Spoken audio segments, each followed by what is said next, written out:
Well, hey parents, I wanted to take just a few minutes, and now that we're almost 2 weeks into school, I really feel like I needed to clarify and update some things about our drop-off and pickup procedures.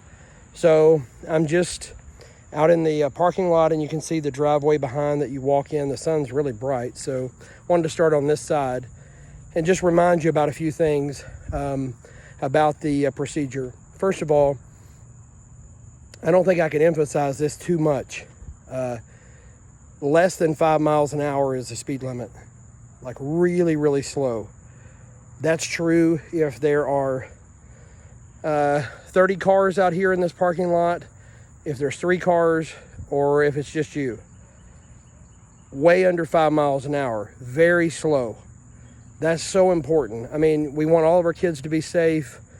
We've been doing a really good job. We've had some that are coming in way too fast, either because we're trying to make it on time or we're just in a hurry. So please help me and help others just go out of their way to know that we're going to go slow, under 5 miles an hour, really slow.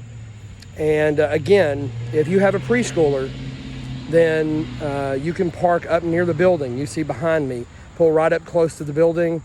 And remember, if your car, there's space between your car more than 5 or 6 feet, then you should pull up to the end of the building down there where the single door is, so that we make sure that we keep the car line going correctly.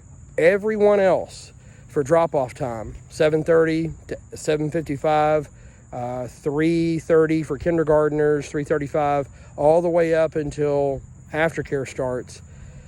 If you have a kindergartner or up, we're going to be out here at these car spaces, parking spots, parking stops in the middle of the of the parking lot, and you're going to drive all the way down to the very back of the parking lot, and you're going to come all the way back up the hill to this last parking spot stop that you see right behind me. So come all the way back up. If there's one car, if there's no cars, if there's 15 cars, go down as far as you can. And that will really help us. But I can't emphasize too often, slow. And if you have a child in that kindergarten to 6th grade age, do not let them out of the car to come across until I come out to your car, or if I'm a car ahead of you or a car behind you and I point to you and tell you to let them walk down. We want kids to stay in between those parking stops, and then we walk across together at drop-off time, and I'll bring them out that way to you as well. So just stay in your car until I can get them over to you, and then when I point at you, you can get out at pickup time and help them get in, get back in your car. If you know, hey, I'm going to take several minutes getting my car, get my child buckled in, if you'll just go ahead and put them in the car and drive very slowly again all the way to the back of the parking lot and come back up the hill and go over next to the grass that's behind me, then you can get out and help them get buckled in and all that, and we won't hold up the car line. So everyone's been doing pretty good, but I just want to make sure that we emphasize the safety side of this. Sometimes we get comfortable. If you're coming in really fast, you hit the brakes, you start sliding. I don't want to go any further with that. If you see it, you can, and I don't see it, like maybe I've walked somebody in, you can let me know and I will talk to the parent. But we just want to be safe. If you're arriving at the school and your child is in Miss Tiffany's class, Miss Christina's class, or you're in kindergarten up to 6th grade, and you don't arrive between before care hours or between 7:30 and 7:55 a.m. At 7:55 a.m. we close the gym doors, and it's too late to come in that side. You'd need to come around to this main entrance door that's on the other side of the parking lot. The only people that would not come to this door at any time after 7:55 up until the time we go home, starting at 3:45, the only people that would not come here would be the people that are in Miss Ginger's junior preschool class. For Miss Ginger's junior preschool class, if it's 6:15 in the morning, if it's 15 after 12 in the day, if it's 5 o'clock in the afternoon or 5:45 when we close aftercare, you're going to go down to that single door on the other side of the building where people are dropped off and picked up, right to their classroom. Everyone else between 7:55 and all the way up until 3:45. If you need to pick a child up, you come to these main entrance doors. No one should be coming to the double gym doors that we would normally come in and out of during pickup time or drop-off time. No one goes there. You come to these main entrance doors. I wanted to talk to you just for a couple of minutes about our coronavirus policy. And I put that policy out back in the summer, near a couple weeks before school started.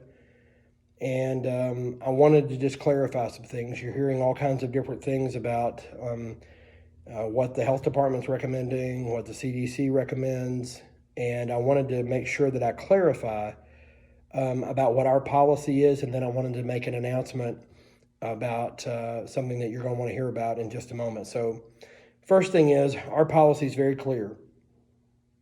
If a student in the class or a teacher in the class is exhibiting symptoms or complaining of sickness or not feeling well, we get that person out of the classroom as quickly as possible. In the case of a student, we get a hold of the parents, they come pick them up.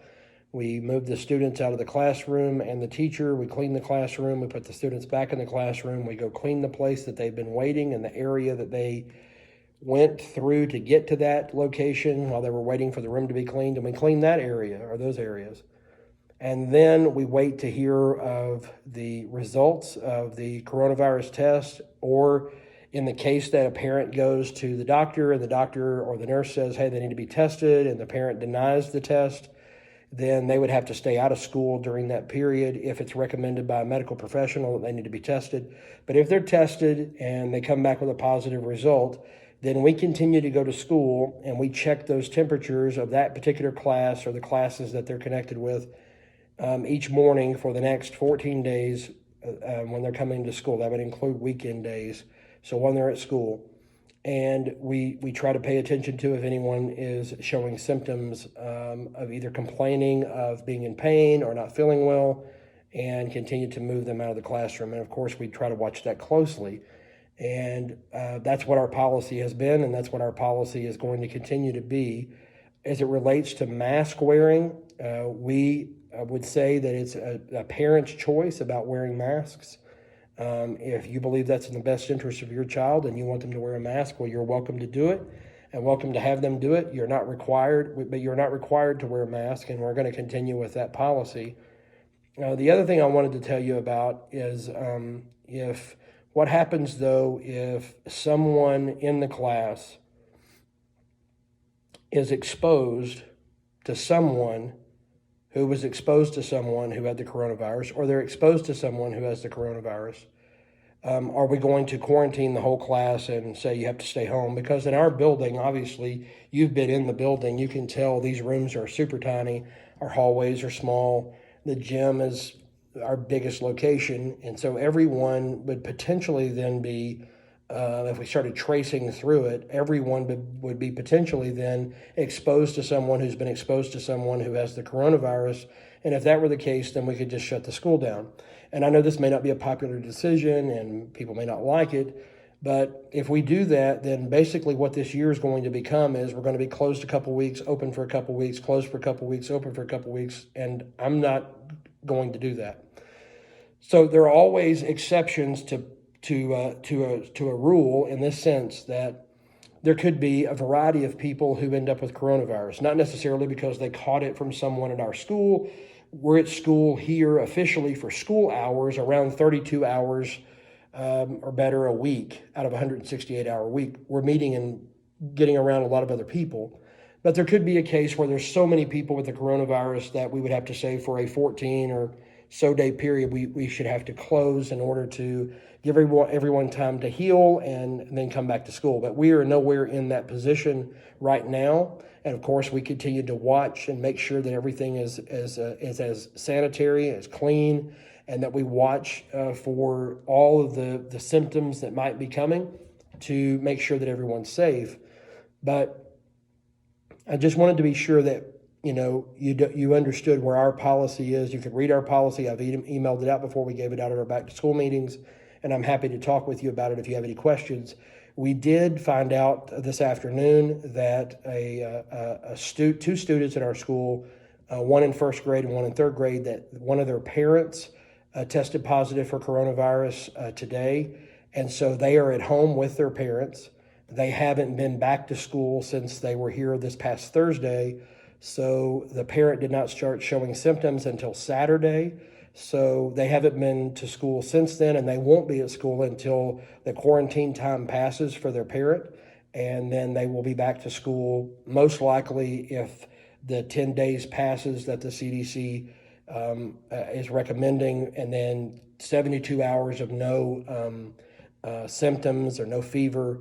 Then as long as they're not showing any, then they would be able to come back to school, not next week, but the week after, or somewhere in that area. So I just wanted to make you aware of that so that there was no misunderstandings.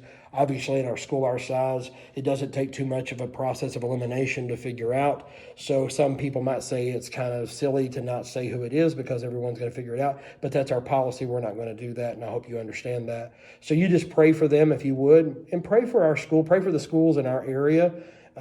Lots of people trying to make some very difficult decisions, and so we should covet. I'm sure they would covet our prayers, and so let's pray for them, pray for one another, encourage one another, and look forward to seeing what God's going to do with this school year. It seems kind of crazy, all the different things that everyone's all the hoops we're jumping through, but we want kids to be safe, and so just want you to be aware. And if you have any questions, feel free to message me, contact me. Of course, you can see me in the mornings. I usually get here very early, and I'm here pretty late. So if you come to drop your children off or pick them up before care, after care, or during the day, I'm glad to discuss it with you or answer any questions that you might have. I hope that you have a great night, and I look forward to seeing your kids tomorrow on Wednesday, August I believe it's the 19th. So we're plowing along here and about to complete week 2. And we look forward to talking to you guys tomorrow. Have a good night.